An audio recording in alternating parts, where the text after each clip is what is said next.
الشيطان الرجيم بسم الله الرحمن الرحيم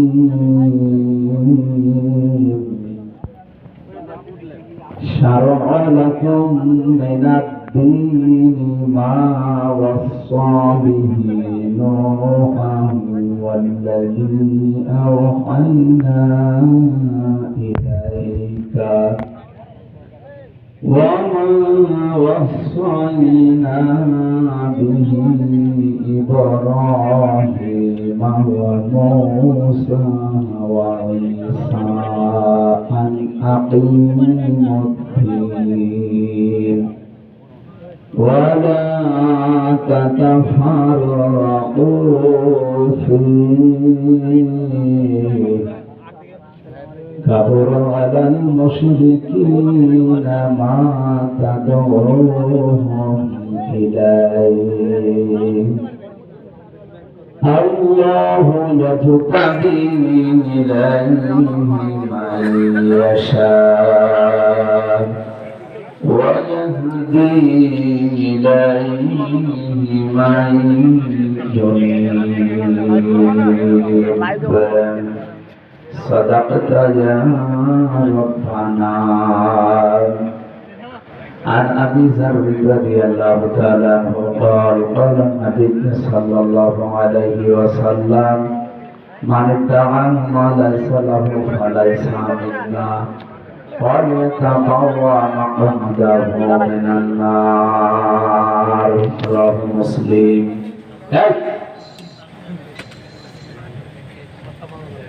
وما زادهم إلا إيمانا وتسليما. اللهم صل على محمد وآله وصحبه وبارك وسلم.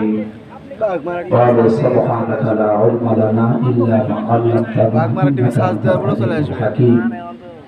رب اشرح لي صدري ويسر لي أمري واحلل عقدة من لساني. আলহামদুলিল্লাহ। বাংলাদেশের ঐতিহ্যবাহী জেলা রাজশাহী বাগমারা থানার অন্তর্গত বেলঘরিয়া হাট হাজির ডিগ্রি মাদ্রাসা ময়দানে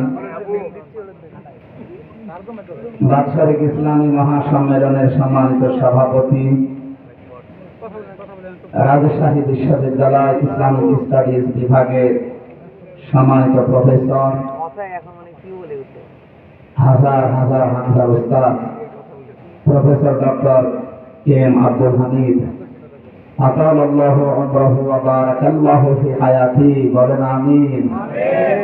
এই মাহফিলের প্রধান অতিথি জনাব সিএম জিয়াউর রহমান জিয়া, আহ্বায়ক বাগমারা উপজেলা বিএনপি ও সাবেক চেয়ারম্যান বাগমারা উপজেলা পরিষদ, প্রধান পৃষ্ঠপোষক জনাব আলহাজ ডক্টর আব্দুল বারী, নায়েবে আমির বাংলাদেশ জামাত ইসলামী বাগমারা উপজেলা, প্রধান উপদেষ্টা ইঞ্জিনিয়ার ডক্টর মোহাম্মদ আব্দুর রশিদ, বিশেষ অতিথিবৃন্দ। অনেক মানুষের নাম দিয়েছেন, রাত এখন গভীর হয়ে গেছে। হ্যাঁ, আপনারা কথা বলে আমাকে বসিয়েছেন কেন? হ্যাঁ, এদের পিঠের উপরে কিছু দেন।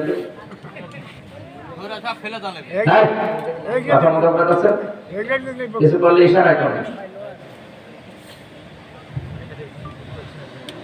এতক্ষণ যারা আলোচনা রাখলেন, বিশেষ করে অত্র মাদ্রাসার সম্মানিত অধ্যক্ষ, ইসলামিক চিন্তাবিদ, শিক্ষাবিদ, হাজার হাজার আলেমের উস্তাদ আলহাজ এফ এম ইসমাইল আলম হাসানি দামাত বারকাতুহুমুল আলিয়া।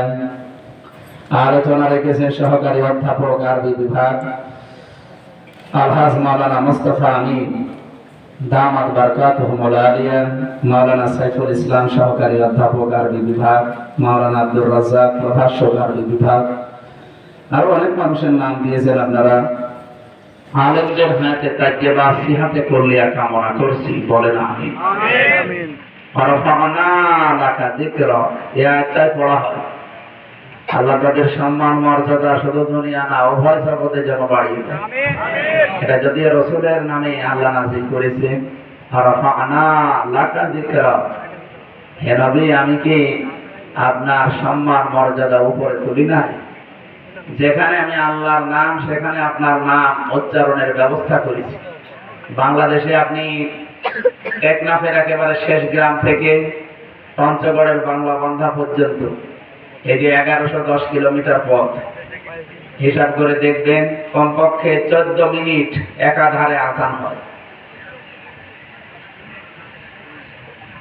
মানে আজান যখন আরম্ভ হয়েছে একেবারে টেকনাফের শেষ গ্রাম থেকে, ওই যে সেই টেকনাফ নদীর ওই মাথা থেকে আরম্ভ হয় আজান। মনে করেন বাংলাদেশের শেষ সীমানা বাংলা বান্ধা, এই 1110 কিলোমিটারের ভেতরে প্রায় 14 মিনিট একাধারে আজান হয়। আজানে যেখানে আল্লাহর নাম বলা হয় সঙ্গে সঙ্গে রাসূলুল্লাহর নাম আসে না আসে না? কি ব্যবস্থা করে দিয়েছেন দেখেছেন? এর পরবর্তী যে দুইটা আয়াতের বাংলা অর্থ বলছি, আপনি একটা আনন্দ পাবেন। এদিকে তাকান। আল্লাহ রাব্বুল আলামিন বলেন, ফাইন্না মা'আল উসরি ইসরান, ইন্না মা'আল উসরি ইসরান। আমি সাইয়্যিদ কুতুব রাহমাতুল্লাহ আলাইহির লেখা ফি জিলালিল কোরআন এর টিকায় পেয়েছি এই তথ্যগুলো। আপনারা আলেম, এখানে ফাজিল মাদ্রাসা অনেক আলেম আছে, আপনারা বাড়িতে একটু আনন্দ পাওয়ার জন্য, প্রশান্তি পাওয়ার জন্য দেখবেন, ভালো লাগবে। আল্লাহ তাআলা উসরুন দেওয়ার আগে দিয়েছেন আলিফ লাম, কিন্তু ইসরা দেওয়ার আগে আলিফ লাম দেয়। যারা আমরা আরবি গ্রামার পড়ি, যারা বুঝি, প্রথমটা আল্লাহ মারেফা করে দিলেন, নির্দিষ্ট করে দিলেন, পরেরটা কিন্তু আর মারেফা করেন না। এটা না কেরা অনির্দিষ্ট। কেন? এর আগে আমরা দেখেছি মা শব্দটা আছে, মনে হয় ওস্তাদ এখানে কিছু না দিলে ভালো, কিছু লাগবে ডিস্টার্ব হচ্ছে তো, কিছু লাগবে না, কারো লাগবে যে আপনার কাছে বলবে। আমার একটা বদ অভ্যাস, মানে ডিস্টার্ব হলে আমি কথা তুলতে পারি না, মাফ করবেন। কারো লাগলে আমার এখানে চা খাওয়ার দরকার তো আমার নাকি? আমারই যদি না লাগে আর কার লাগার কথা? না, আমার লাগবে না, লাগলে আমি নিজে চেয়ে দেবো।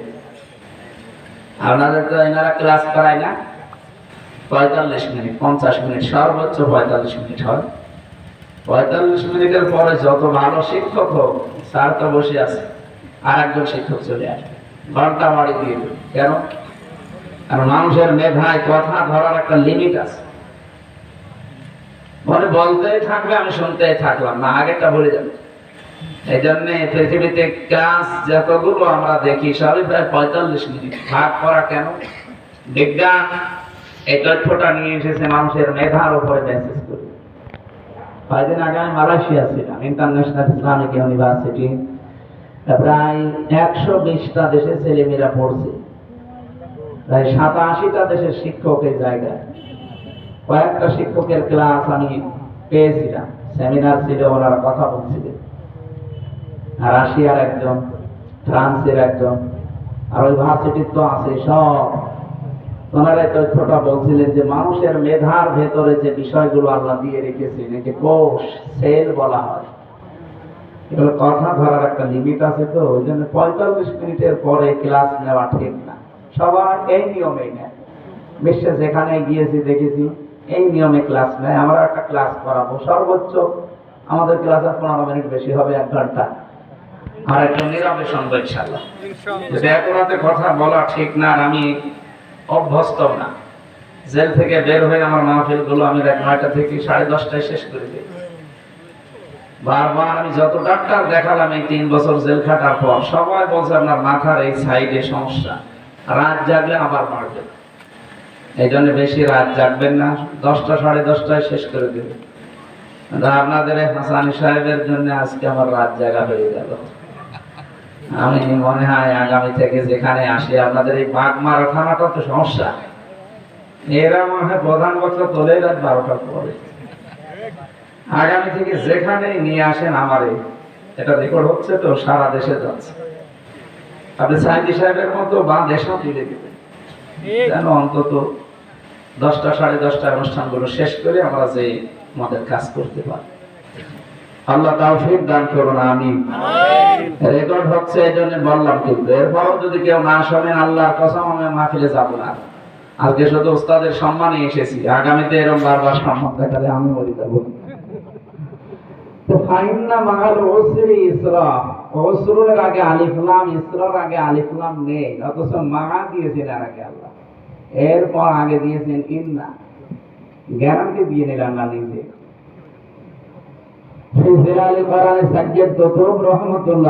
বলতে চেয়েছেন, পৃথিবীতে যদি কেউ একটা কষ্ট সহ্য করে, একটা দুঃখ পায়, অবশ্যই তার সাথে কমপক্ষে 10 থেকে 70টা সুখ, শান্তি, স্বস্তি, নিরাপত্তা, কল্যাণ এগুলো আল্লাহ রেডি করে রেখেছেন। আপনি কষ্ট পাবেন একটা, সুখ পাবেন কয়টা? কমপক্ষে 70টা, সর্বনিম্ন 10টা, উপরে 70, আরো বেশি হতে পারে বেগয়ের হিসাব। তাহলে আমরা এখানে অবসরণ ইসরণ বলার পরেই তো অন্তত অর্থ করে ফেলতাম আলেম যারা আছে। আল্লাহ ফা দিলেন, ইন্না দিলেন, মা দিলেন, আলিফ লাম দিলেন, এত দেওয়া লাগতো না। যারা আরবি গ্রামার বালাগাত মানতে পড়ায় ফাজিল মাদ্রাসা, তারা জানে অবসরণ ইসরণ দিলে আমরা বুঝে ফেলতাম কেন আলিফ লাম দিয়েছে। তাফসীরে মুফাসসির বলেন, কষ্ট পেলে আপনাকে হবে না। পৃথিবীতে যদি কেউ 3টা কারণে কষ্ট পায়, এই 3টা কারণের সাথে, কষ্টের সাথে অবশ্যই আল্লাহ কমপক্ষে দুনিয়া আখিরাতে আপনাকে দেবে। আল্লাহর ঘোষণা কি মিথ্যা হওয়ার সম্ভাবনা আছে? এখন আসেন তো কারণটা দেখি। 1 নম্বরে কারণ হচ্ছে, আপনি যদি কষ্ট পেয়ে থাকেন আল্লাহর জন্যে, 2 নম্বরে কষ্ট পেয়ে থাকেন রাসূলুল্লাহর জন্যে, 3 নম্বরে কষ্ট পেয়ে থাকেন মানবতার জন্যে। বলেন, আপনি যে কষ্ট পান এই 3টা কারণে যদি পেয়ে থাকেন, আপনার শান্তি সুখ সামনে আসতেছে। এক একটা কষ্টে কয়টা? 70টা। কমপক্ষে নিচে মানজা বিল হাসানাতি ফালাহু আশরু আমসালিয়া, 10টা, উপরে 70টা, এর উপর আরো আছে 70টা মাঝামাঝি ধরি আমরা। আমার প্রশ্ন হচ্ছে, কষ্ট পেলেই হবে না, 3টা কারণ লাগবে। কষ্ট তো হাসিনাও পেয়েছিল, ঠিক? বহু কষ্ট পেয়েছে, কি কান্না দেখেছেন আপনি? আমার তো ওইদিন চোখের দিকে তাকিয়ে দেখলাম, আল্লাহ, ও স্বামী মরে গেল, মনে হয় মহিলা এত কাঁদেনি। কি কন্দন, কষ্ট না পেলে এরকম কান্দে? এর আগেও তো দেখেছিলাম কান্নার ভান করেছে, কাঁদে না। ওনার রুমাল খালি এই যে টিস্যু এভাবে নিত, চোখে পানি নেই, আপনি এরকম দেখানো। এদিন রিয়েলি একেবারে সত্যি সত্যি কি কষ্ট পেয়েছে, এই জন্যই কেঁদেছে। কথা বলেন ঠিক কিনা? এই কষ্ট কি আল্লাহর জন্য, রাসূলুল্লাহর জন্য, মানবতার জন্য? একটা আপনি, তাহলে ও কষ্টের পরে সুখ পাবে 70টা, ওর জন্য না। আমি বোঝাতে পেরেছি? আর যেহেতু আয়াতটা রিপিট করেছিল আল্লাহ, এই জন্য দ্বিতীয়টাও শোনা লাগবে, নাকি প্রথমটা শুনে শেষ করে দেবেন? আল্লাহ পাক বলেন, ইন্না মাআল উসরি ইসরা, যদি কেউ শান্তি পায়, সুখ পায়, কিন্তু এই সুখ আর শান্তি যদি হয় অবৈধ, অবৈধভাবে সুখ শান্তি পাওয়া যায়। অবৈধভাবে দুনিয়ায় কেউ যদি সুখ আর শান্তি ভোগ করে, একটা সুখের কারণে কমপক্ষে 10 থেকে 70টা অশান্তি, দুঃখ, অকল্যাণ, অপদস্থ, অপমান আপনার ভাগ্যে অপেক্ষা করছে। আপনি প্রথমটা শুনতে খুব ভালো লাগছিল, পরেরটা যেন কেমন কেমন লাগছে। আপনি একটা সুখ যদি ভোগ করেন দুনিয়ায়, সুখটা যদি হয় অবৈধ, আপনি লিখে নিতে পারেন কোরআনের আয়াত, যালিকাল কিতাবু লা রাইবা ফীহি, কোনো সন্দেহ নেই।